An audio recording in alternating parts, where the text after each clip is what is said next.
माथे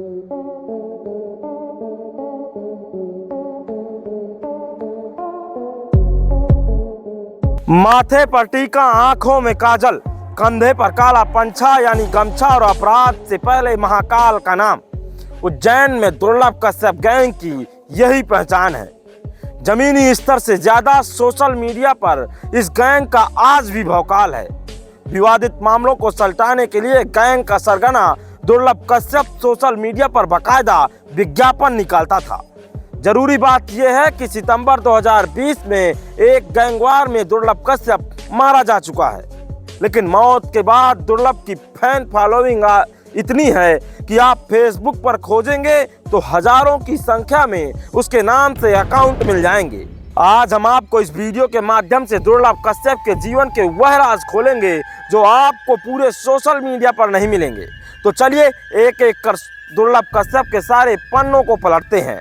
साल 2018 की बात है। 2 महीने बाद मध्य प्रदेश में विधानसभा के चुनाव होने थे। उज्जैन के तत्कालीन एसपी सचिन अतुलकर ने एक प्रेस कॉन्फ्रेंस बुलाई। सचिन अतुलकर जो अपने फिटनेस और तस्वीरों के चलते सोशल मीडिया पर आए दिन वायरल होते रहते हैं, लेकिन वह प्रेस कॉन्फ्रेंस का दिन किसी और के वायरल होने का था। एसपी ने दुर्लभ और उसके कुछ साथियों को मीडिया के सामने परेड करवाई। जैसा कि हर बार पुलिस की एक कोशिश होती है कि चुनाव से पहले पेशेवर अपराधियों की पहचान की जाए और उन पर काबू पाई जाए। हैरानी की बात यह है कि उस दौरान दुर्लभ की उम्र 18 साल से कम थी। मीडिया वाले उसके चेहरे से अनजान थे, लेकिन उन्होंने नाम सुन रखा था। प्रेस कॉन्फ्रेंस में से एक पत्रकार ने सीधा सवाल पूछा कि इन लड़कों में से दुर्लभ कश्यप कौन है। एसपी अतुलकर ने पत्रकार को जवाब दिया कि दुर्लभ खुद हाथ उठाकर जवाब देगा कि दुर्लभ कौन है। फिर फटी शर्ट पहने हुए एक पतले दुबले लड़के ने हाथ उठाकर एक अलग ही अंदाज में जवाब दिया। इसमें दुर्लभ का हाथ खड़ा करेगा, बीच में खड़ा।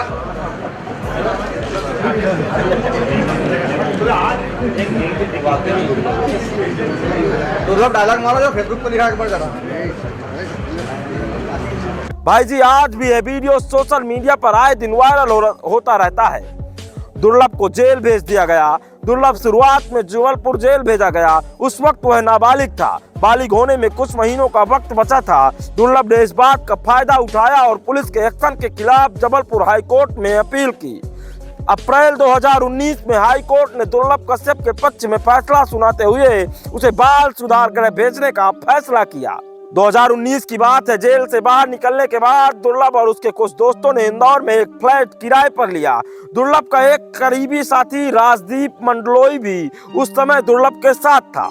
राजदीप दावा करता है कि इस बार दुर्लभ में काफी बदलाव आ गए थे। वह नशा करना लगभग बंद कर चुका था और अपना बिजनेस भी शुरू करने की योजना बना रहा था। लेकिन कुछ महीनों बाद ही लॉकडाउन लग गया और हमें मजबूरी में उज्जैन लौटना पड़ा। वहां दुर्लभ की मम्मी ने घर का एक हिस्सा हमारे लिए खाली कर दिया। हम सभी लड़के वहीं बैठा करते थे। 2020 के सितंबर तक लॉकडाउन तो खुला था, लेकिन नाइट कर्फ्यू जारी था। इसी महीने की 6-7 तारीख की दरमियानी रात दुर्लभ ने अपने साथियों को घर पर खाने के लिए बुलाया था। खाने पीने के बीच उसके साथियों के पास सिगरेट खत्म हो गई थी। नाइट कर्फ्यू की वजह से सामान्य तौर पर रात को चलने वाली चाय की दुकानें लगभग पूरी तरह बंद हो चुकी थी। सभी को सिगरेट की तलब थी। तभी दुर्लभ के एक साथी ने बताया कि वह अभी हेलावाड़ी इलाके से आ रहा है। वहां एक चाय की दुकान रात भर खुली रहती है। यह बात सुनकर दुर्लभ और उसके साथी बाइक पर सवार होकर हेलावाड़ी पहुंचे। हेलावाड़ी उज्जैन का वही इलाका है जहां हेला मुस्लिम समुदाय के लोग बहुतायत में हैं। यहाँ पहले से ही दुर्लभ गैंग का एक विरोधी गैंग सक्रिय था। इस गैंग ने अपना नाम रखा था कुत्ता कमीना चीज यानी KKC। रमीज नाम का एक हिस्ट्री सीटर इस गैंग का लीडर हुआ करता था। हेलाबाड़ी में जिस दुकान पर दुर्लभ चाय पीने गया था, उसका मालिक अमन उर्फ भूरा रमीज का भाई है। दुर्लभ उस समय तक उज्जैन में काफी कुख्यात हो चुका था। हेलाबाड़ी के लड़के भी उसके नाम से जानते थे। उस दिन चाय की दुकान पर दुर्लभ और उसके विरोधी गैंग के लड़कों के बीच भारी झड़प हुई। सोशल मीडिया के अनुसार इसी झड़प के दौरान दुर्लभ के कई साथी घायल हो गए और वहां से भाग गए। लेकिन दुर्लभ को विरोधी गैंग के 8 लड़कों ने कसकर पकड़ लिया और चाकू घोंपकर दुर्लभ की निर्मम तरीके से हत्या कर दी। इसके कुछ घंटों बाद पुलिस जब वहां पहुंची तो उसे खून से लथपथ अधनंगी एक लाश मिली। आपको जानकर हैरानी होगी कि दुर्लभ को 30 बार से ज्यादा बार चाकू से गोदा गया था। दुर्लभ की मौत के बाद उसकी अंतिम यात्रा सोशल मीडिया पर एक इवेंट का रूप ले चुकी थी। जो लोग दुर्लभ से अब तक मिले भी नहीं थे, केवल और केवल उसका नाम जानते थे, वह भी उसकी अंतिम यात्रा में शामिल हुए। सोशल मीडिया से बकायदा उसकी अंतिम यात्रा का लाइव भी किया गया था। सोशल मीडिया पर उसका वजन इतना सारा बढ़ गया था कि उसकी असली इमेज बिल्कुल छिपती चली गई और एक भारी इमेज वाला दुर्लभ कश्यप उभर कर बाहर आने लगा। उज्जैन की जीवाजीगंज थाने के अधीक्षक गगन बादल बताते हैं कि दुर्लभ एक सामान्य अपराधी था। आप उस पर लगे मुकदमे देख लीजिए, ज्यादातर चाकूबाजी और मारपीट के हैं, लेकिन सोशल मीडिया ने उसे इतना बड़ा गैंगस्टर बना दिया है। अब आपके मन में भी सवाल उठ रहा होगा कि आखिर दुर्लभ कश्यप इतना बड़ा गैंगस्टर बना कैसे और क्यों बना, तो चलिए आपको उसकी पूरी कहानी बताते हैं।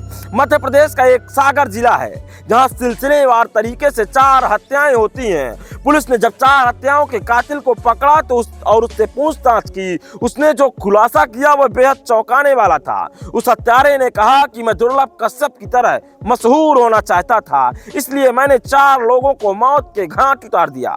इस हत्यारे की उम्र मात्र 19 साल थी। उसका नाम शिव प्रकाश धुर्वे है और उज्जैन का कुख्यात गैंगस्टर दुर्लभ कश्यप उसका रोल मॉडल है।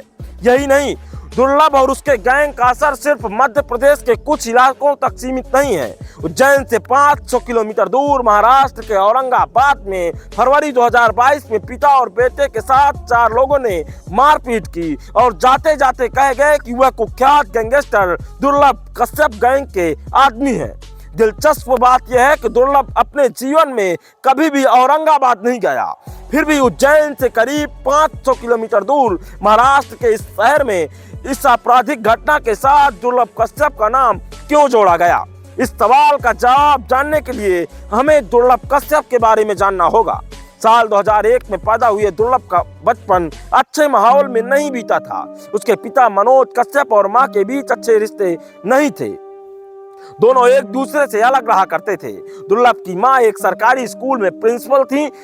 माँ बाप के अलग होने के बाद दुर्लभ अपनी माँ के साथ ही रहा करता था। सब कुछ सही रहा, लेकिन 10वीं तक आते आते दुर्लभ का ध्यान पढ़ाई हटने लगा। नतीजन वह 10वीं में फेल हो गया। साल 2016 में उज्जैन में सिंहस्थ कुंभ का साल था। हर 12 साल में होने वाला यह आयोजन उज्जैन के लिए धार्मिक और आर्थिक तौर पर काफी महत्वपूर्ण होता है।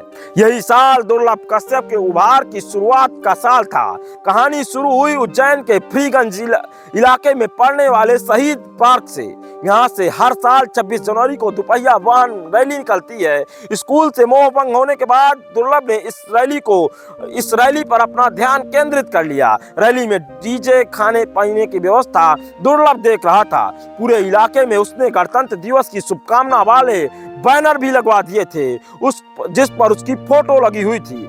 इसी पॉपुलैरिटी के बीच दुर्लभ के अंदर एक सनक पैदा हो रही थी स्थानीय बदमाशों में सबसे अलग दिखने की। दुर्लभ के बचपन का दोस्त बताता है कि 26 जनवरी के कार्यक्रम के बाद उसका काफी नाम तो हो गया, उसका मन भी इस तरह के कामों में लगने लगा था। इसके बाद दुर्लभ ने हर छोटे बड़े गैंग के साथ मेल जोल बढ़ाना शुरू कर दिया। इसी बीच उसकी मुलाकात हेमंत उर्फ बोखला से हुई।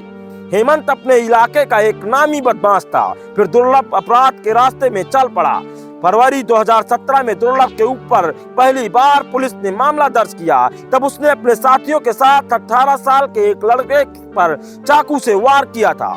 हालांकि उसके सामने वाले लड़के को कोई खास चोट नहीं आई थी। उज्जैन का दानी गेट इलाका है जो 2 रसूखदार परिवारों डांगर और टांक परिवार के बीच लड़ाई का हमेशा गवाह रहा है। इस लड़ाई की मुख्य वजह उज्जैन में होने वाले कार्तिक मेला में उठने वाले पार्किंग के ठेका को लेकर है। हेमंत उर्फ बोखला के जरिए दुर्लभ टांग परिवार के करीबी राहुल किलोसिया के संपर्क में आया। राहुल किलोसिया को भी अपना कारोबार चलाने के लिए लड़कों की जरूरत थी। नतीजन उसने दुर्लभ और उसके साथियों को पनाह देना शुरू कर दिया। किलोसिया ने बाकायदा उज्जैन के बाहरी इलाके में मौजूद एक फार्म हाउस को दुर्लभ और उसके साथियों को खोल दिया। यह फार्म हाउस गैंग का घोषित दफ्तर बन चुका था। गैंग के लड़के यहाँ नशा करने के लिए आने जाने लगे। इस फार्म हाउस के बदले वहाँ रुक रहे नौजवान किसी भी अपराध को अंजाम देने के लिए हमेशा तैयार रहते थे।